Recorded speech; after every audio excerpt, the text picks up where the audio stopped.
You've spent the last 10 minutes scrolling through your phone, heart racing, shoulders tight, jaw clenched without even realizing it. And somewhere deep inside you know you should stop. You know you should breathe. You know you should just put the thing down and walk away. But you can't. Can you? And here's what nobody tells you. Here's the truth that took me years on a battlefield and decades in a palace to understand. You're not weak for feeling this way. You're not broken. You're not failing at life. You're addicted. Actually, addicted to stress itself. Your body has learned to crave the very thing that's destroying you, and right now, in this moment, I'm going to show you exactly why this happens, and more importantly, how to break free using principles that have survived 2,000 years because they actually work. I'm speaking to you as Marcus Aurelius, and before you think this is just another productivity video or some guru telling you to meditate for 5 minutes and all your problems will disappear, let me be clear. I commanded armies. I ruled an empire during a plague that killed millions. I lost children. I faced betrayal from people I trusted with my life. And every single morning I woke up with the weight of the known world on my shoulders. I understand stress. I understand what it feels like when your mind won't shut off, when every moment feels urgent, when you can't remember the last time you felt truly calm. And I'm going to tell you something that might sound strange at first, but stay with me. The Stoic philosophers understood the neuroscience of stress addiction before neuroscience even existed as a word. They understood it because they lived it. They studied it in themselves, and they found a way out. So right now, wherever you are, whatever you're doing, I want you to take one breath with me. Just one. In through your nose, out through your mouth. Good. Because what we're about to explore together isn't just philosophy, it's not just ancient wisdom, it's a complete rewiring of how you relate to the storm inside your head.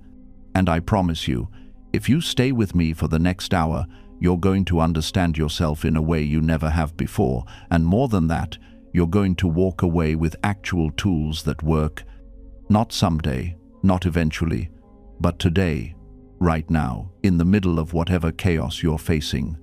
Let me start by telling you about a morning I'll never forget. It was the year 178, and I woke up in a military camp on the northern frontier, freezing cold, body aching from sleeping on a hard cot that even an emperor couldn't make comfortable, and before I even opened my eyes fully, my mind was already racing. The Germanic tribes were preparing another attack.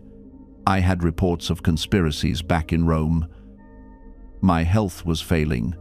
My son Commodus was showing signs of the cruelty that would later define him, and I had maybe 3 hours of broken sleep. My chest was tight, my hands were trembling slightly, and I felt this familiar buzz in my whole body, this electric current of anxiety that I'd come to know so well over the years. And here's what hit me in that moment. I didn't just feel stressed. I felt alive. The stress was the only thing that made me feel like I was doing something important, like I mattered, like I was earning my existence. Without it, who was I? Just another person taking up space. That realization terrified me more than any barbarian army ever could, because I understood in that instant what had happened to me. I had become addicted to the emergency. My body had learned to associate stress with purpose, with meaning, with being needed. And when things were calm, which was rare, I felt empty, restless, like I was wasting time, like something terrible was about to happen that I needed to prepare for. So I would create problems in my mind, I would find things to worry about, I would manufacture urgency where none existed, just to get that hit, that feeling of being engaged in something that mattered. Sound familiar? Here's what's happening in your body right now, today, in the modern world, and it's the exact same mechanism that trapped me 2,000 years ago. When you experience stress, your body releases a cocktail of chemicals, primarily cortisol and adrenaline. And these chemicals do something fascinating. They sharpen your focus. They increase your energy. They make colors seem brighter and sounds seem clearer. They prepare you for action. In the short term, stress is actually a superpower. It's what allowed your ancestors to run from predators, to fight when necessary, to perform under pressure. The problem is, your body doesn't know the difference between a lion chasing you and an email from your boss with the subject line, "We need to talk." To your ancient survival system, they're both threats, and they both trigger the same response. But here's where it gets really interesting, and this is the part that the Stoics understood intuitively. When you live in a state of chronic stress, when that emergency response is triggered multiple times a day, every single day, for months or years, something strange happens. Your brain starts to adapt. It begins to treat stress as the new normal, as the baseline state of existence. And when you're not stressed, when things are actually calm, your brain interprets that as wrong, as dangerous in itself because it's so unfamiliar. So it creates stress to get back to what feels normal, what feels safe, even though that safe feeling is actually killing you slowly. I watched this happen to soldiers under my command, the ones who saw the most combat, who lived in a constant state of alertness for months. They couldn't relax when they came back to Rome. They would pace, they would startle at every sound, they would pick fights in taverns just to feel that surge again. We didn't have a word for it then, but you call it PTSD now, post-traumatic stress disorder. But here's what I learned. You don't need combat to develop this pattern. You just need a life that never stops demanding, never stops pushing, never gives you permission to truly rest. You need a culture that glorifies busy, that makes exhaustion a badge of honor, that tells you your worth is measured by your productivity. Sound like anywhere you live? Let me paint you a picture of what this looks like in your daily life, because I want you to see yourself clearly, without judgment, just with honest recognition. You wake up and the first thing you do, before you even get out of bed, is reach for your phone. You tell yourself you're just checking the time, but within seconds you're scrolling through emails, news, social media, and your heart rate is already increasing. You haven't even stood up yet, and you're already in fight or flight mode. You rush through breakfast, if you eat at all, mentally rehearsing the meetings you have, the deadlines approaching, the conversations you need to have. You get to work and you move from task to task, emergency to emergency, putting out fires, responding to messages, and there's this underlying current of anxiety that never quite goes away. It's humming in the background like a machine you've learned to ignore, but it's always there, always running. And somewhere in the middle of all this motion, you've forgotten what it's like to just be still, to sit without checking your phone, to think without an agenda, to exist without producing something.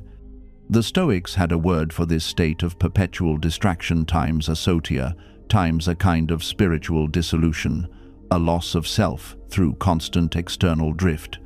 They understood that busyness isn't the same as purpose. That movement isn't the same as direction.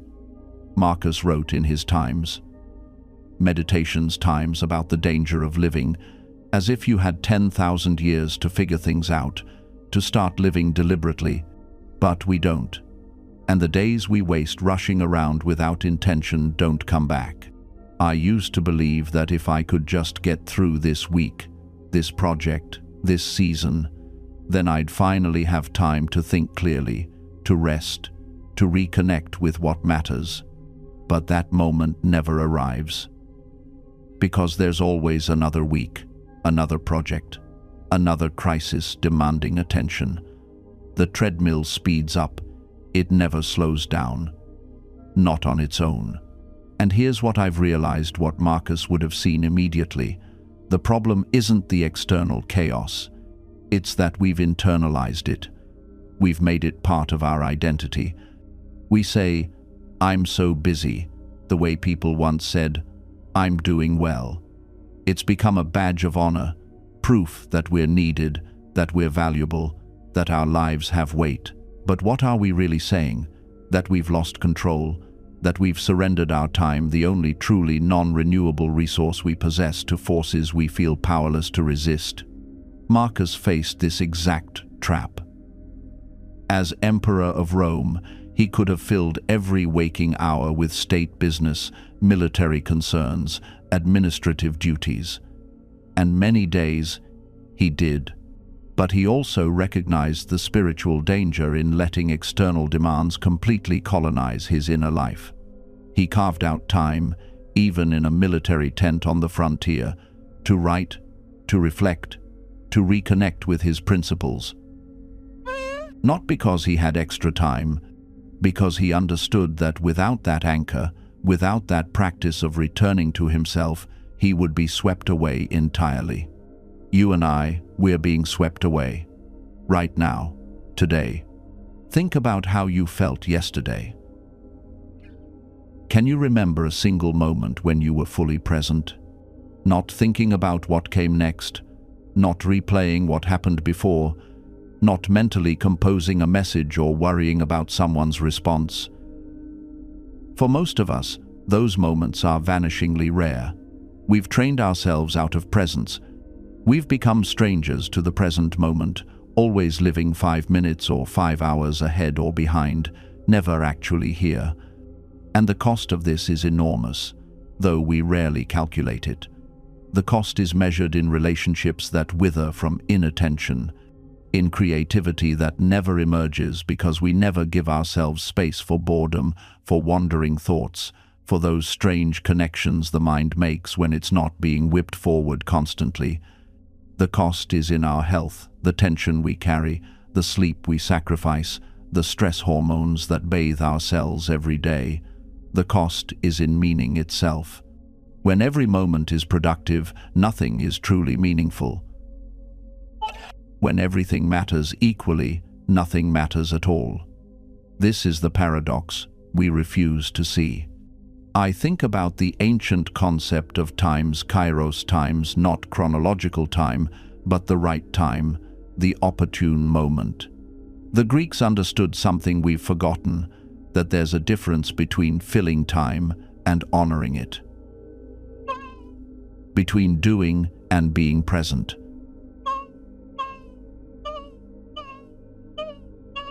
Between efficiency and wisdom. The hustle culture I lived in, and that you might be living in right now, operates on a fundamentally flawed assumption.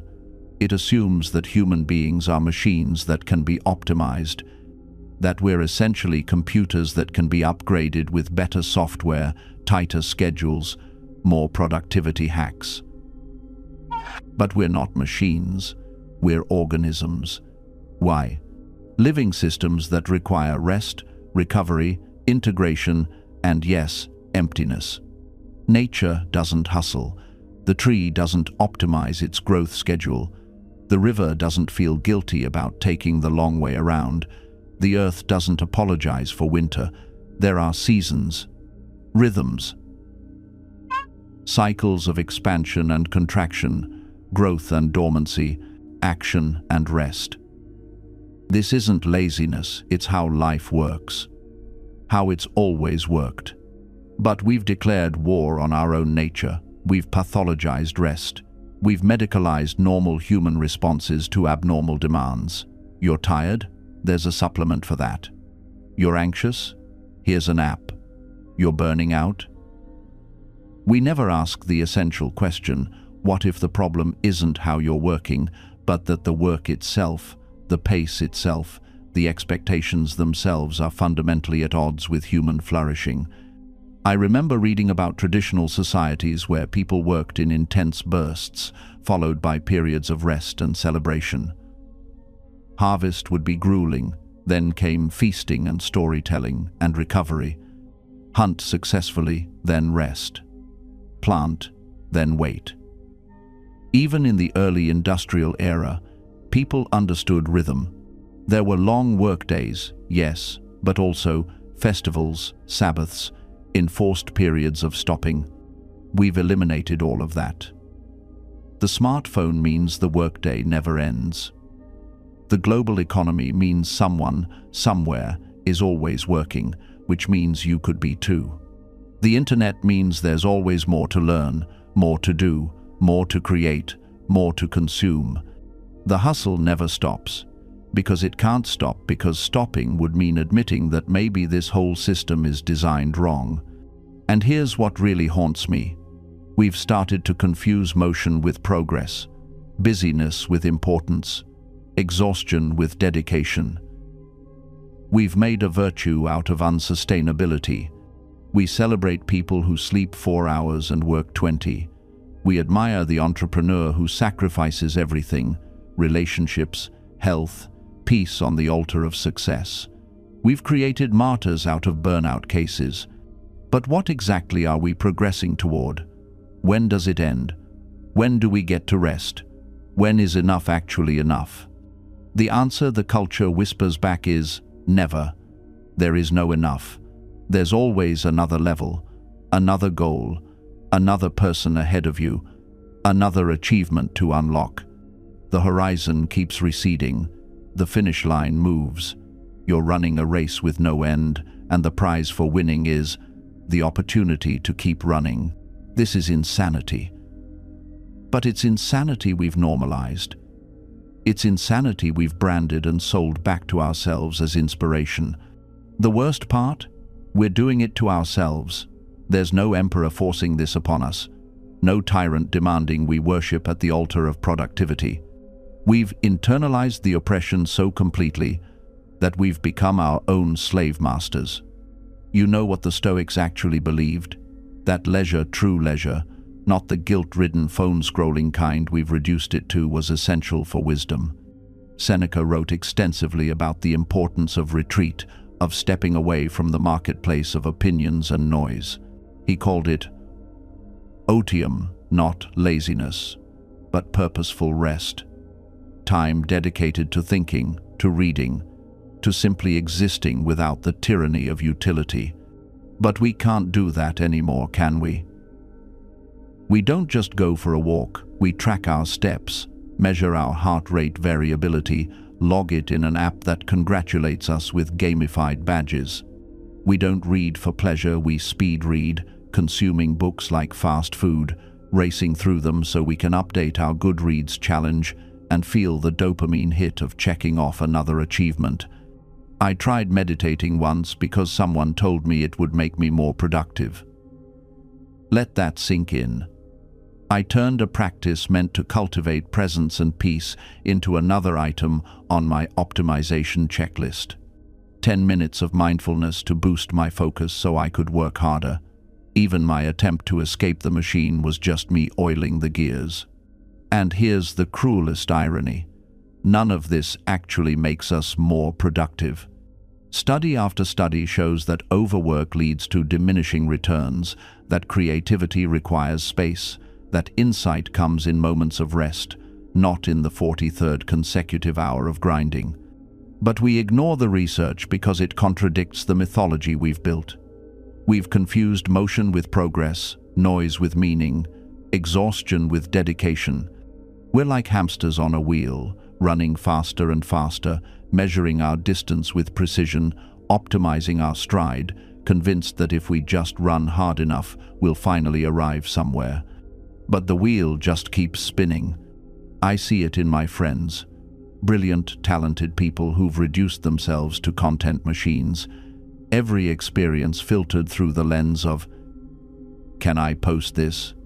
Every conversation half heard because they're already formulating the tweet about it. Every sunset viewed through a camera lens because the experience itself isn't enough.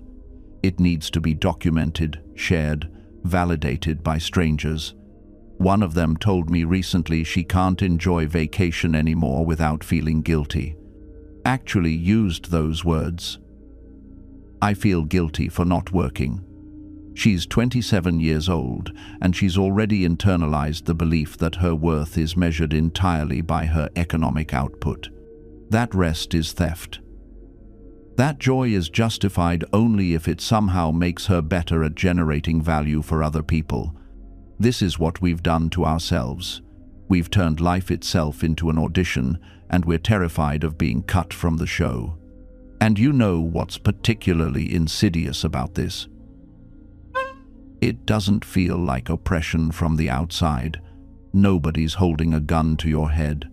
There's no dictator forcing you to optimize your morning routine or measure your worth in LinkedIn endorsements.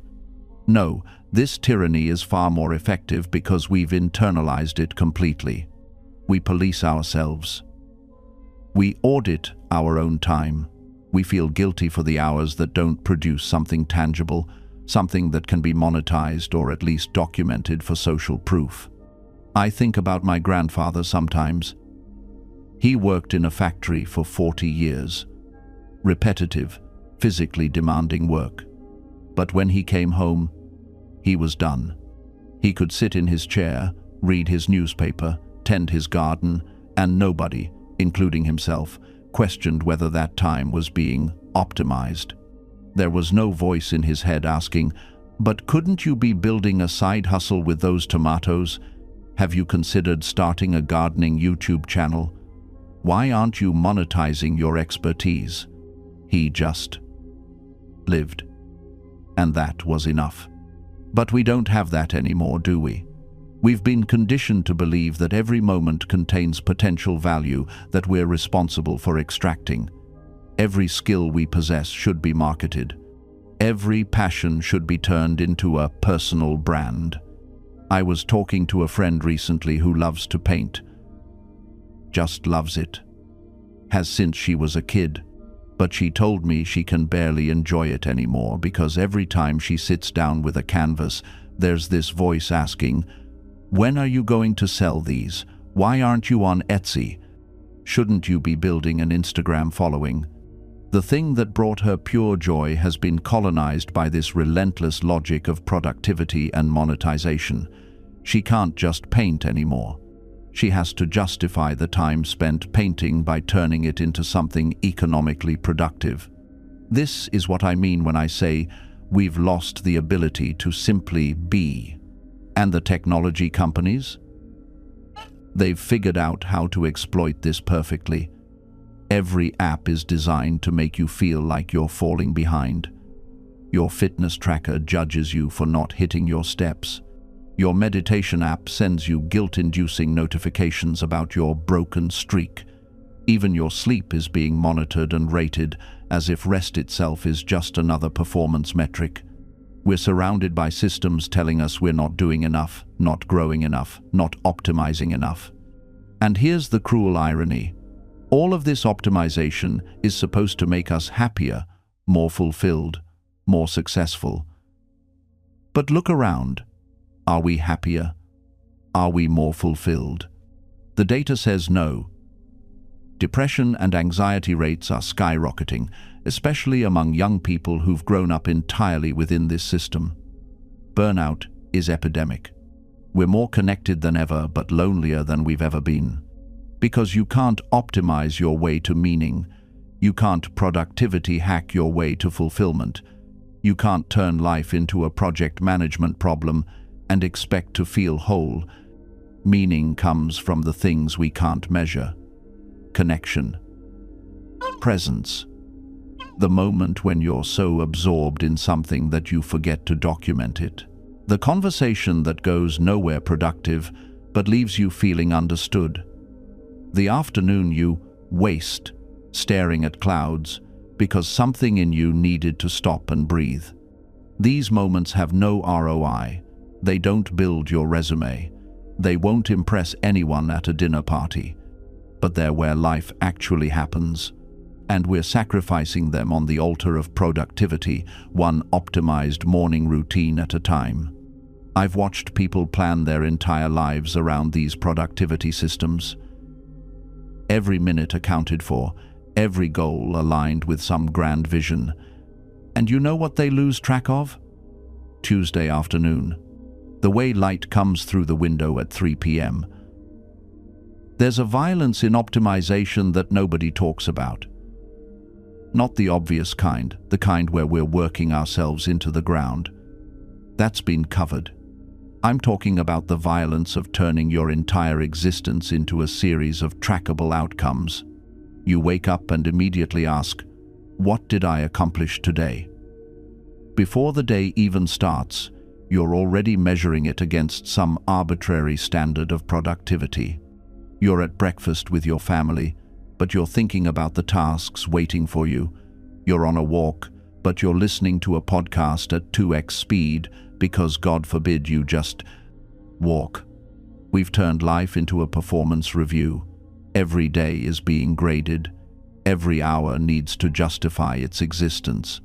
And if you spent an evening just sitting on your porch doing nothing, that's a failed evening. That's wasted potential. That's the old you, the unoptimized you, the version of yourself you're supposed to be ashamed of. But here's what kills me about this entire worldview. It assumes that life is a problem to be solved, that your default state, the way you naturally are without all the systems and hacks, is somehow deficient. That you need to be fixed, upgraded, optimized into a better version. What if you don't? What if the version of you that sleeps in sometimes, that gets distracted, that spends an hour watching clouds? What if that version isn't broken? What if that's just you? A human being, doing human things, at a human pace? The productivity gurus won't tell you this because they can't monetize it. There's no course called How to Be Okay with Who You Already Are. There's no app for accepting that some days you just exist. You can't sell a morning routine that's just wake up, see how you feel, go from there. But that might be exactly what most of us need. I think about the generations before us. My grandfather, he worked hard. Don't get me wrong. He had a job. He showed up. He did what needed doing. But he also just lived. He sat on the porch in the evening. He talked to neighbors. He took long lunches. He went fishing not to optimize his mental health, but because he liked fishing. He never once asked himself if he was living up to his potential. The concept would have baffled him. He was a human being, alive, doing his best. That was enough. When did it stop being enough? When did we decide that simply living, working, resting, connecting, being wasn't a valid way to spend a life? When did we all become projects, works in progress, beta versions of ourselves waiting for the next update? And I'm not romanticizing the past here. I know every generation has its struggles, but there's something specific happening now, something that's being turbocharged by technology and social media and the constant exposure to everyone else's highlight reel. We're drowning in possibilities. Every day, we're confronted with 1,000 different versions of who we could be. Every scroll through social media shows us someone who's more productive, more successful, more optimized than we are. And the implicit message is, you should be doing that too. You should be that person. Why aren't you? So we try. We build the systems. We follow the routines. We optimize and track and measure. And we wonder why we feel so exhausted. Why we feel like we're failing even when we're accomplishing more than ever. Maybe because we're running a race that has no finish line. Maybe because we've confused motion with meaning. Maybe because we've forgotten that being alive was supposed to be enough. This is the great irony of our age. We have more ways to live than ever before, and yet we're more confused about how to live than at any point in human history. Our ancestors had narrow paths. They were farmers because their parents were farmers. They married someone from the village. They worshipped at the same altar. They asked fewer questions because there were fewer options. We think we're free, but we've traded the chains of tradition for the chains of infinite possibility, and somehow the second feels heavier. Because when you can be anything, you're paralyzed by the fear of being the wrong thing. When you can go anywhere, every destination feels arbitrary. When you can choose any life, you spend your whole life choosing instead of living. I think about my own story constantly, the decisions that brought me here, the roads not taken, the versions of myself that never materialized, and I realize that what we call self-discovery is often just self-torture dressed up in inspirational language. We're told to find ourselves as if we're hidden objects buried in our own psyche. We're told to follow our passion, as if passion is a trail of breadcrumbs leading somewhere specific. We're told to live authentically, as if there's some true self beneath all the conditioning, waiting to emerge like a butterfly. But what if there is no true self? What if we're just making it up as we go? What if the person you're searching for is the person you're becoming in the search itself? Quote, "The Stoics understood something we've forgotten. You don't find yourself, you build yourself. Through your choices, through your actions, through what you do when no one's watching and nothing's at stake except your own integrity." Marcus Aurelius didn't wake up as a philosopher emperor. He became one through practice, through daily discipline, through returning again and again to the principles that mattered. Not because they made him happy, because they made him whole. And maybe that's what we're missing. We've been chasing happiness so relentlessly that we've forgotten wholeness is different. Happiness is a feeling. Wholeness is a state of being. Happiness comes and goes. Wholeness remains, even in the darkness. You can be whole and sad, whole and uncertain, whole and struggling. Because wholeness isn't about having it all figured out. It's about accepting that you never will, and living with intention anyway. I think about the people I admire most, not the successful ones, the whole ones, the ones who've integrated their contradictions instead of trying to resolve them, who've made peace with their limitations instead of pretending they don't exist, who've found something worth doing and done it, without needing it to be spectacular or unique or Instagram-worthy. There's a grandfather I know who fixes clocks. That's what he does. He wakes up, drinks his coffee, goes to his workshop, and repairs timepieces that other people have given up on. He's not trying to disrupt the clock industry. He's not building a personal brand. He's just doing the work in front of him with care and attention. And when you talk to him, you realize this is what fulfillment looks like. Not excitement, not achievement, just deep engagement with something that matters, even if it only matters to him and the people whose clocks start ticking again. We've forgotten that most of human satisfaction comes from exactly this: simple competence, doing something difficult and doing it well, building something with your hands, solving a problem that actually needs solving, being useful in concrete, tangible ways. But we've been sold a different story. We've been told that fulfillment comes from impact, from reaching millions, from changing the world.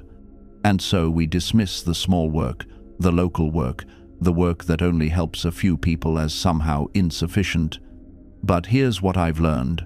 Small acts, repeated, become movements.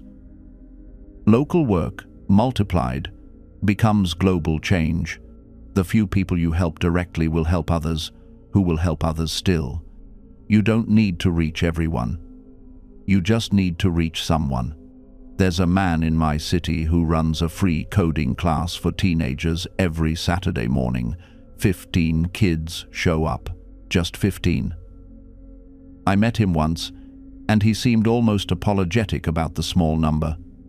"I know it's not much," he said. "I wish I could reach more." But I did the math with him. 15 kids, learning skills that could change their trajectory. Over 10 years, that's hundreds of young people. And if even half of them go on to mentor others, or teach their own children, or create opportunities for their communities, the ripple effects are incalculable. He's not on TED. He's not writing best-selling books. He's showing up every Saturday in a community center that smells like coffee and industrial cleaner, teaching loops and functions to teenagers who are half paying attention. And he's changing the world. Because scale isn't always about numbers. I think about the teachers who shaped my life. Not the famous ones I've never met, but the ones who stayed after class to explain a concept one more time. The ones who believed in me when I didn't believe in myself. The ones who saw potential I couldn't see. They didn't reach millions, they reached me. And that was enough to change everything. This is the paradox we forget. Everyone who has ever changed the world at scale started by changing the world for one person. Sometimes that person was themselves. Martin Luther King Jr. started with a local bus boycott in one city. The Wright brothers started in a bicycle shop. Malala started by writing a blog under a pseudonym. Every great movement began small. Every revolution started local. Every massive change began with someone doing something that seemed insignificant at the time. But we want to skip that part. We want to jump straight to the global stage, the viral moment, the mass impact. We want our work to matter in ways that everyone can see immediately. And in waiting for that scale, we miss the actual work. We miss the chance to help the person right in front of us. We miss the opportunity to make a difference in the one place where we actually have influence. I'm not saying we shouldn't think big. Vision matters. Ambition matters. But ambition without action is just fantasy. And action without appreciation for small beginnings is a recipe for perpetual dissatisfaction. Here's what I try to remember.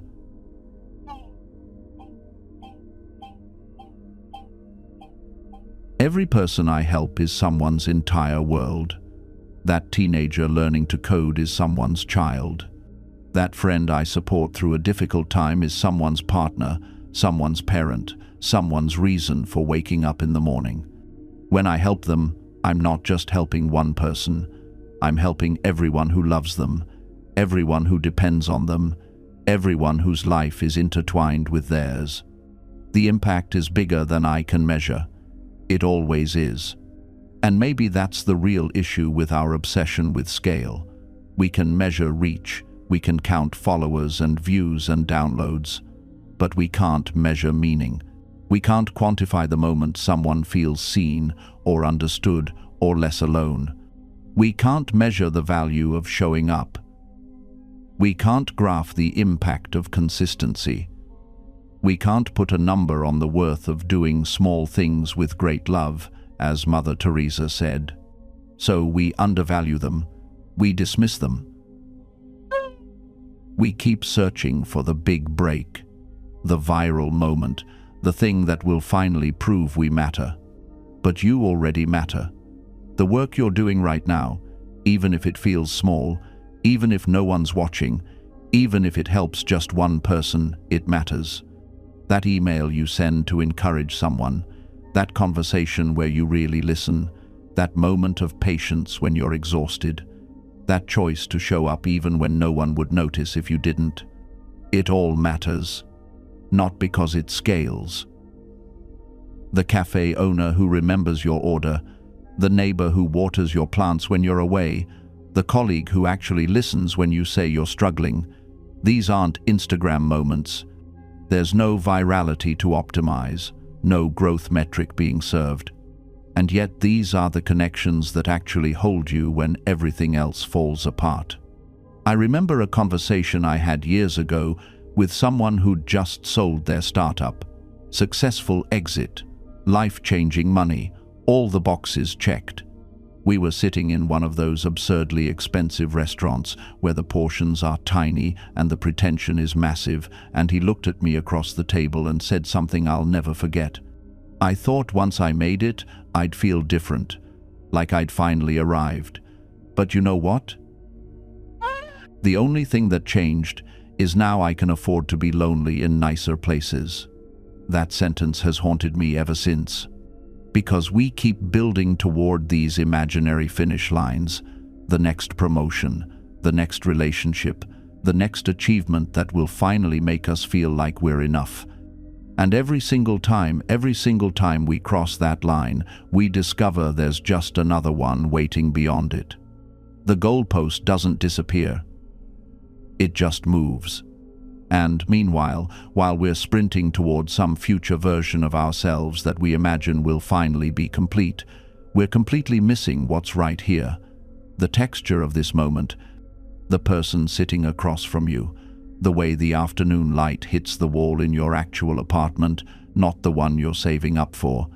Your life isn't waiting to begin once you achieve something. Every moment you spend treating today as a rehearsal for some better tomorrow, you're trading something irreplaceable for something imaginary.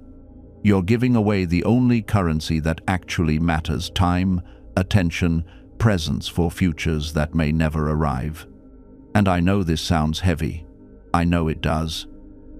But honestly, I think it's the opposite of heavy.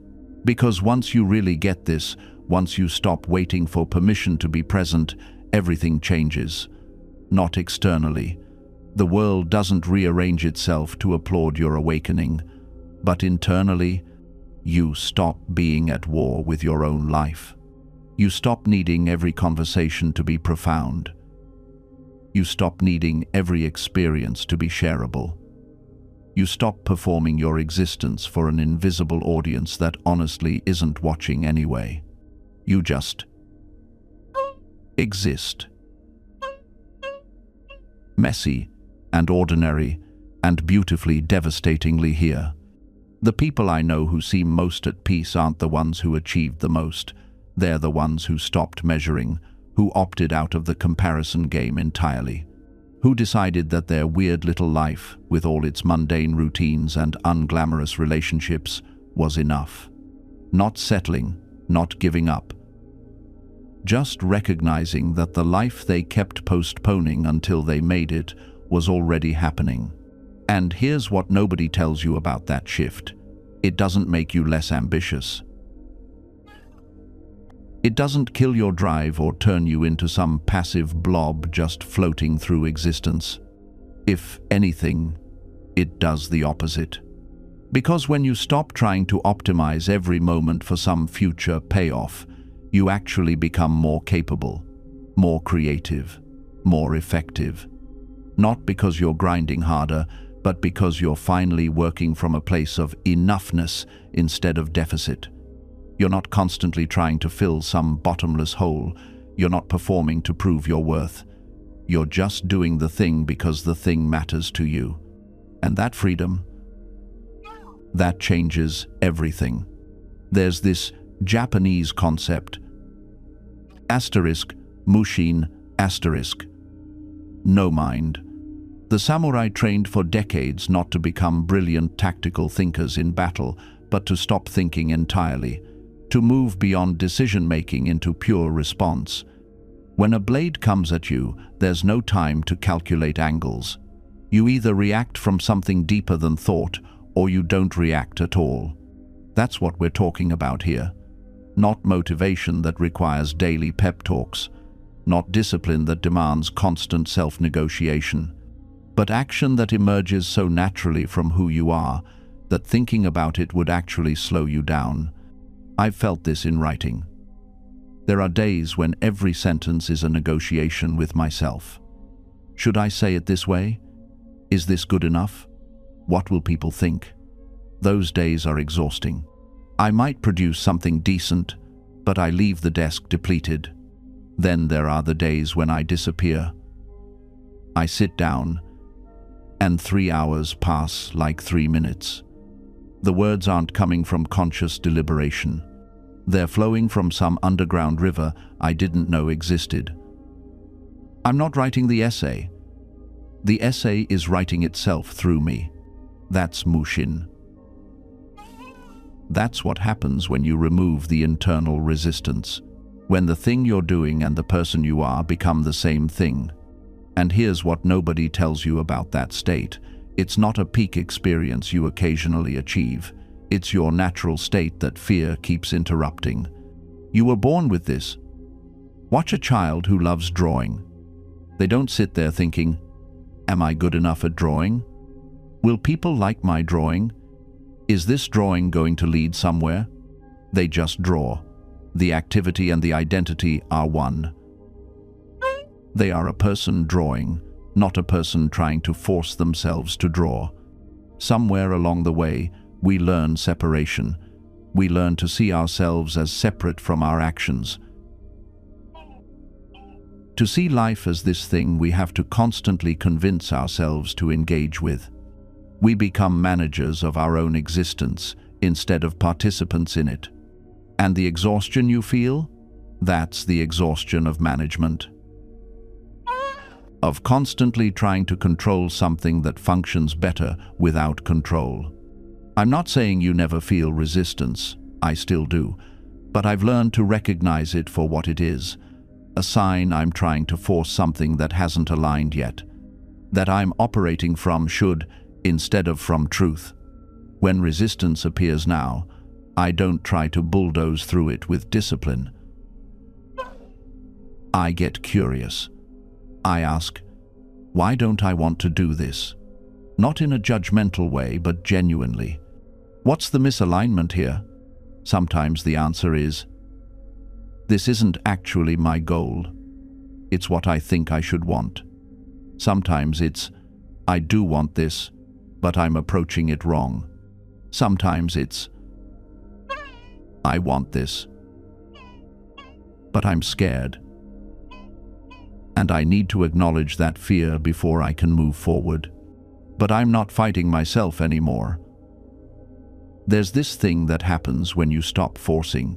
Space opens up, not the space of emptiness, but the space of possibility. You realize that the frantic energy you brought to everything wasn't making you more effective. It was just making you busy, constantly moving to prove to yourself that you were doing enough, being enough, trying enough. When that falls away, what's left is quieter. But it's also more powerful, because it's not powered by anxiety about what might happen if you stop. It's powered by genuine interest in what you're actually doing. When I sit down to work now, I don't feel that familiar clench in my chest. That voice that used to whisper, "You should be further along by now," has quieted. Not because I've silenced it through force, but because I've stopped feeding it the fear it thrived on. I've stopped measuring my day by how anxious I felt. Stopped treating stress as proof of commitment.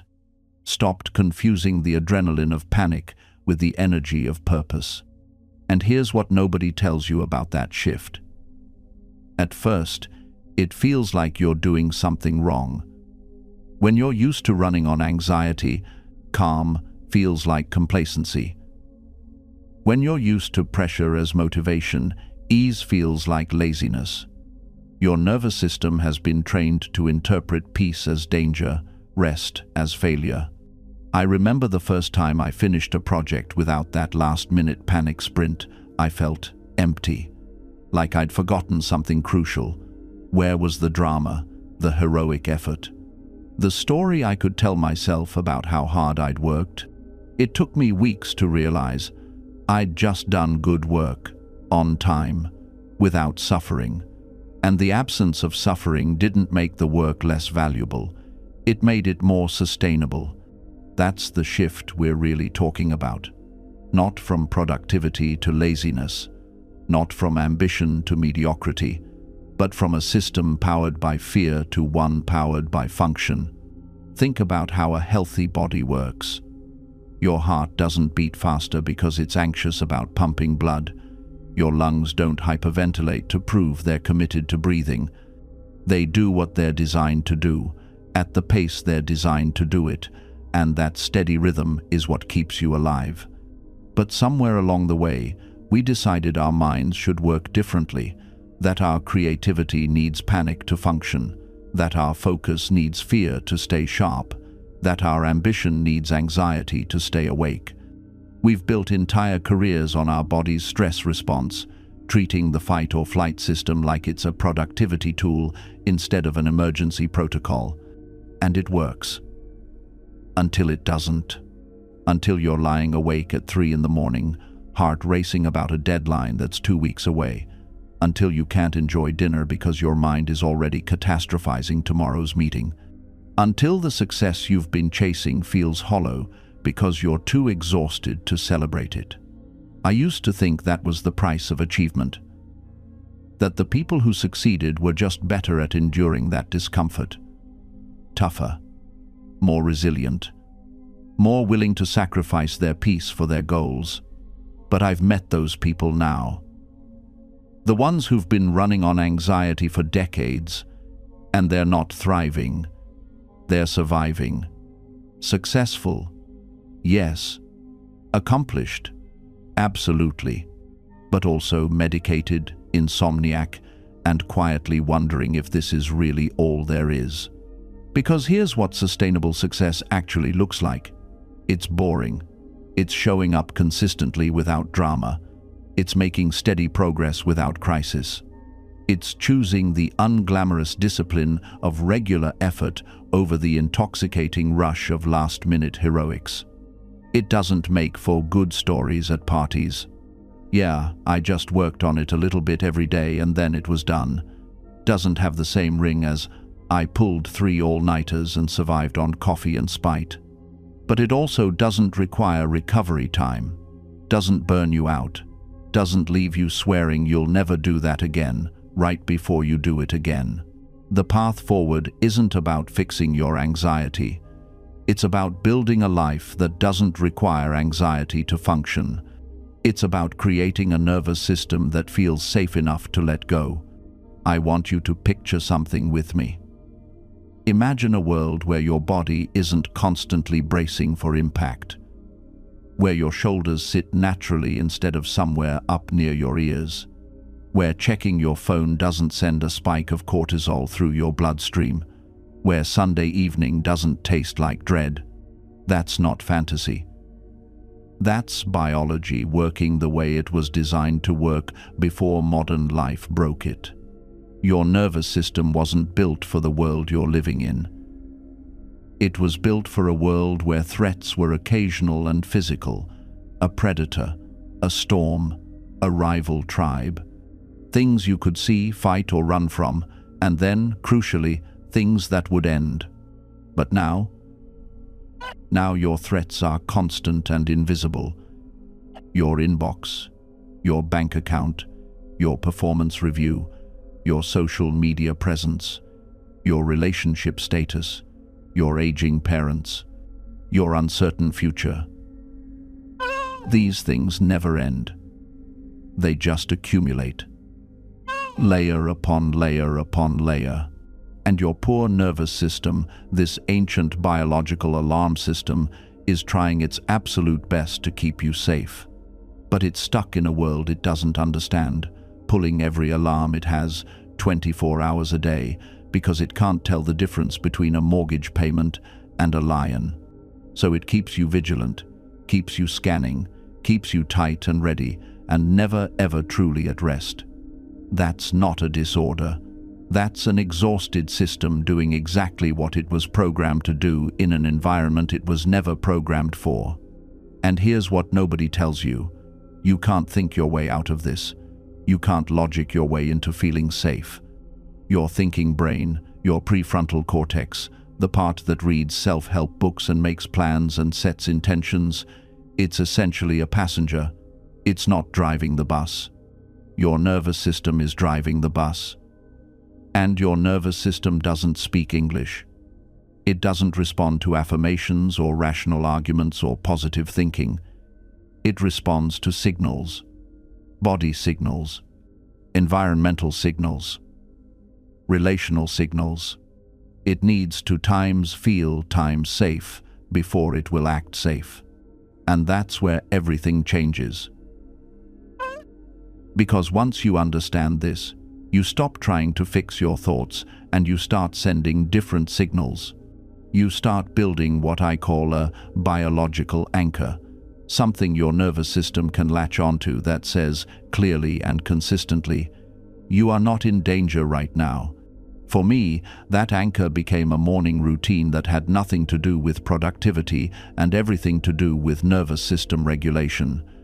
20 minutes where I wasn't optimizing or improving or achieving anything.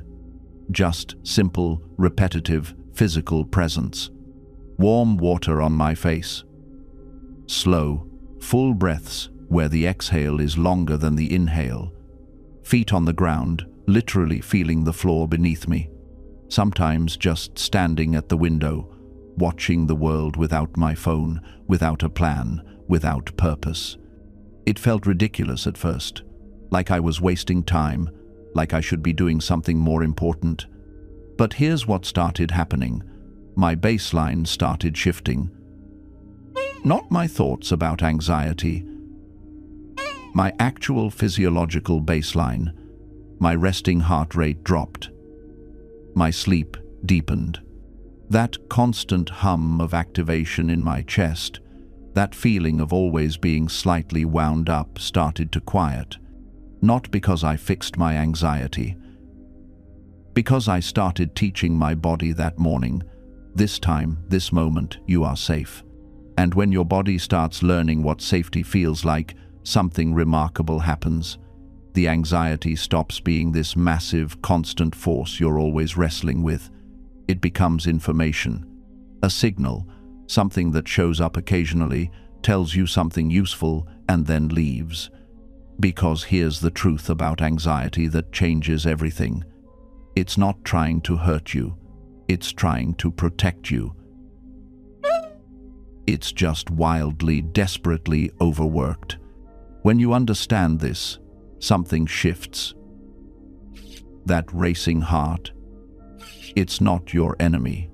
It's your body's alarm system working overtime because somewhere along the way, it learned that the world requires constant vigilance. Those intrusive thoughts aren't evidence of your brokenness. They're your mind running emergency drills, preparing for disasters it believes are always just around the corner. Your anxiety developed this way for a reason.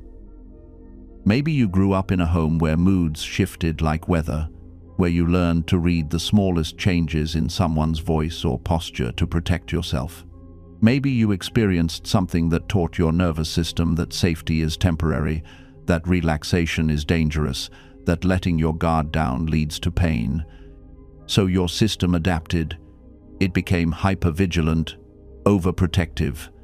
It decided that if it just works hard enough, scans the environment thoroughly enough, prepares for every possible threat, it can keep you safe. It's like a security guard who never sleeps, never takes breaks, and sees potential danger in every shadow.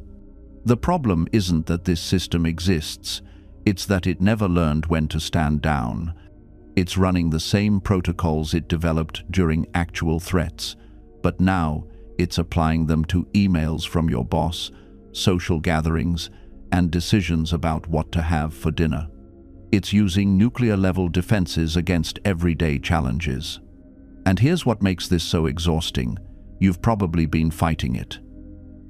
Telling yourself you shouldn't feel this way, trying to logic your way out of emotional responses, attempting to suppress the anxiety, push it down, make it stop through sheer willpower. But fighting anxiety is like fighting quicksand. The harder you struggle against it, the deeper you sink. Because the fight itself becomes another threat, another thing for your system to be anxious about. You end up anxious about being anxious, creating loops within loops until you can't remember what you were originally worried about. What if, instead of fighting, you acknowledged? What if you spoke to your anxiety the way you'd speak to that overworked security guard? I see you. I know you're trying to help. Thank you for working so hard to keep me safe, but right now, in this moment, we're okay. You can rest. This isn't about positive thinking or pretending the anxiety isn't there. It's about changing your relationship with it. It's about recognizing that the sensations, the tight chest, the racing thoughts, the knot in your stomach are uncomfortable, but they're not dangerous. They're just your body's way of trying to protect you from a threat that, most of the time, isn't actually present. I started practicing this during those panic attacks. When I felt one coming, instead of spiraling into terror about the terror, I'd pause. I'd place my hand on my chest and I'd say, quietly, "This is just anxiety. It feels awful, but it can't actually hurt me. My body is trying to keep me safe. I can let it do its thing without fighting it." And something remarkable happened. Not immediately, this wasn't magic, but gradually the attacks became less intense, shorter, less frequent. Because I stopped adding fuel to the fire. I stopped creating anxiety about my anxiety.